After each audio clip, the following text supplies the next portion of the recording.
मैं सतपाल छाबड़ा, आप देख रहे हैं MKB मन की भड़ास। और आज हमारे बीच हैं जितेंद्र सिंह जी। जितेंद्र जी, आपका चैनल में हमारे स्वागत है। मैं सर आपसे एक सवाल करना चाहता हूं कि देश का प्रधानमंत्री किस स्तर का अब उनके बयानबाजी होने लग गई है, किस स्तर का बयान आ रहा उनका कि वो हिंदू पुराण को, हिंदू धर्म को कहीं ना कहीं वो एक कच्चे कहानियाँ बता रहे हैं रामायण और महाभारत को लेकर।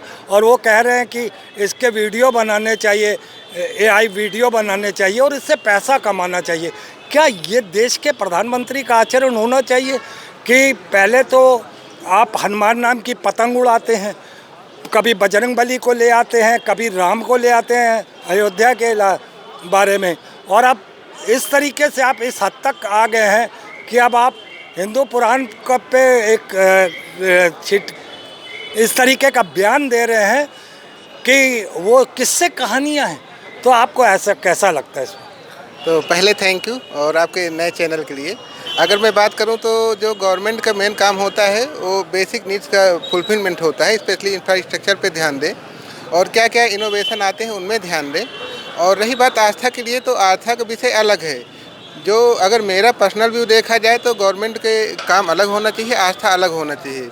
और अगर आस्था में नहीं भी आप मिल भी रहे हो तो कम से कम उसके साथ खिलवाड़ नहीं करना चाहिए। कम से कम ये बात, आपकी इस बात से ये साबित होता है कि प्रधानमंत्री को देश हित में बात करनी चाहिए कि ना कि धर्म को राजनीति से मिलाना चाहिए। देखिए, जहाँ जहाँ दुनिया में धर्म से राजनीति मिली है वहाँ पे कोई उसका फ्रूटफुल रिजल्ट नहीं निकला है। हरदम वो देश परेशानी में गए हैं और वेस्टर्न कंट्रीज में यही रहा है कि चर्चेज को उन्होंने चर्च तक ही समेट दिया है।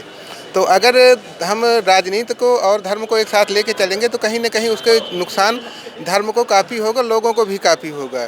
तो धर्म का जो मुद्दा है वो दूसरों पे होना चाहिए, गवर्नमेंट का दूसरा को होना चाहिए और कम से कम मजाक तो नहीं उड़ाना चाहिए। अब आपने देखा होगा, अभी 2 दिन पहले आपने सुना होगा योगी आदित्यनाथ ने ये कहा कि जो बनारस में मंदिर तोड़े गए उसकी AI बनाकर विपक्ष दिखा रहा है वीडियो बना के, जबकि प्रमाण है इस बात की कि वहाँ पर मंदिर तोड़े गए। देखिए, जो बनारस है वो हमारी धरोहर है और धरोहर इन द सेंस है कि हम लोग अगर बनारस को जानते हैं तो उसके पुराने उसके कारण जानते हैं। तो नवीनीकरण जरूरी है, लेकिन किसी भी मंदिर और किसी को भी ठेस पहुंचाना गलत है। और हम लोगों को जो विदेशी लोग आए हैं उनसे भी अगर कहीं ना कहीं अगर हमारी वैमनस्यता रही है और हमारा विरोध रहा तो यही रहा कि हमारा कल्चर कोई ख़त्म ना करे। और हमारा कल्चर अगर देखा जाए चाहे मंदिरों का हो या किसी का अपमान हो, तो ना किसी का अपमान करें ना कोई भी मंदिर वगैरह तोड़े। ये दोनों ही गलत हैं अगर ऐसा कुछ होता है तो। और ये भी है एक, अभी आपको याद होगा कि अभी अगले दिन ही देश का प्रधानमंत्री सोमनाथ मंदिर जाता है। 1000 साल पुराना एक किस्सा उठाता है मोहम्मद गजनबी का कि उसने मंदिर तोड़ा था। और उसी की आड़ में मैं देख रहा हूँ कि 2-3 दिन जो वो वहाँ सोमनाथ मंदिर गए, उसके 2-3 दिन बाद ही बनारस में ये मंदिर टूटने की घटना सामने आई है। तो कहीं आपको ये नहीं लगता कि ये सब एक पूर्व नियोजित था कि हम जाएंगे, पहले मुसलमानों को बदनाम करेंगे, 1000 साल का किस्सा बयान करेंगे, फिर उसकी आड़ में कहीं ना कहीं हम बनारस के मंदिर तोड़ेंगे। सिर्फ एक कारोबारी बैठ चुका है देश पर, ये PM नहीं BM बैठ चुका है कि आपकी निगाह में बिजनेसमैन बैठ चुका है? देखिए, जो सेल्स वाले होते हैं 2 स्ट्रेटजी अपनाते हैं। एक तो पहले डराओ और फिर उसके बाद अपना सामान बेचो। तो अगर किसी के पास कोई मुद्दा नहीं होता तो पहले ये डरा जाता है कि आप उनसे डरो और फिर उसके बाद अपना प्रोडक्ट बेचना है। तो अगर इसकी जड़ें देखी जाए तो पुरानी है। कहीं ना कहीं हम लोगों का जो कास्ट सिस्टम था वो शायद वो भी जिम्मेदार है कि एक ऐसा हम लोगों की यहाँ व्यवस्था रही है कि जिसमें हम उनके साथ बैठ ही नहीं सकते जिनके साथ हमने भेदभाव किया था। तो उन्हें पहले डर दिखाएंगे कि आप डरिए, फिर हम दिखाएंगे कि हम हिंदू हैं। जबकि किसी भी गवर्नमेंट में कोई भी रहे, उनका मेन मुद्दा ये होता है कि पूरा राष्ट्र कैसे बढ़े और जो भारत में है वो किसी भी धर्म का है, किसी भी जाति का है, सब पे बराबरी का हक है और सबको बराबर का अधिकार है। अब हम किसी से बदला लेने थोड़ी जाएंगे। जो इंडिया में पैदा हुआ है, चाहे हिंदू हो, सिख हो, ईसाई हो, बुद्ध हो, मुसलमान हो, भारतवासी भारत में ही रहेगा। वो किसी दूसरी देश जाके बस तो सकता नहीं।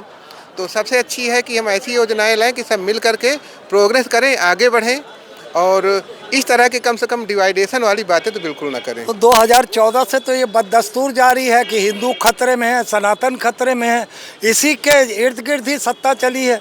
कभी शिक्षा, रोजगार, स्वास्थ्य, नौकरियां, महंगाई पर तो इस सरकार ने बात की नहीं है। ये हमेशा मुद्दों को भटकाने के लिए, धर्म की आड़ में लोगों को भड़काने के लिए, ताकि सत्ता में काबिज रहें और सत्ता की मलाई खाते रहें। हमसे क्या लेने देना, कोई हिंदू खतरे में तो है नहीं सर। और आपको क्या लगता है कि 14-15% अगर मुस्लिम आबादी है और दूसरी तरफ आप देखें कि 80% हिंदुओं की आबादी है, क्या ऐसे में हिंदू समाज मुसलमानों से डर जाएगा? ये तो एक खौफ दिखाकर सत्ता में आने का जो ये चलन चला है, इसे आप कैसे देखते हैं? वही जो हमने बताया कि इसकी जड़ें पुरानी छिपी हैं।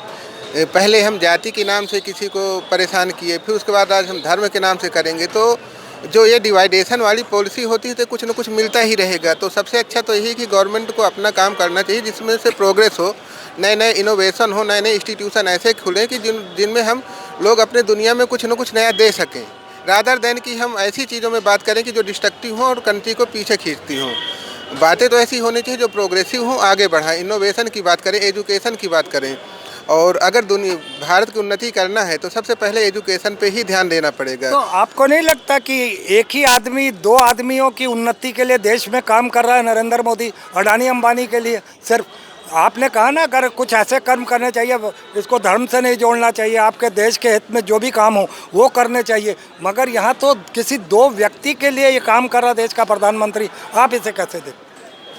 देखिए, जो कंट्री के अगर उसमें विजन देखें, विजन तो ही होना चाहिए कि क्वालिटी एजुकेशन में जाएं, इंफ्रास्ट्रक्चर में जाएं, जिससे देश का प्रोग्रेस होगा। मान लिया 1-2 लोग ऐसे बढ़ जाते हैं जिनसे कोई इनोवेशन नहीं होता, कोई नई तकनीकें नहीं आती हैं, तो हम लोग फाइट नहीं कर पाएंगे, और फाइट नहीं कर पाएंगे तो हम लोग बैकफुट में चले जाएंगे। तो बेटर तो यही है कि सभी बढ़ें, और सब तभी बढ़ सकते हैं जब क्वालिटी एजुकेशन पे हम लोग फोकस करें, इंफ्रास्ट्रक्चर पे ध्यान दें, और ऐसी नई टेक्नोलॉजीज लाएँ जिससे कि लोग अपना प्रोग्रेस कर सके, स्पेशली उद्यमी भी बढ़ें और साथ साथ शिक्षित भी बढ़ें। तो ये थे हमारे साथ जितेंद्र सिंह जी। आज का मैं ये वीडियो यहीं समाप्त करता हूँ। बहुत बहुत धन्यवाद सर जी। Thank you.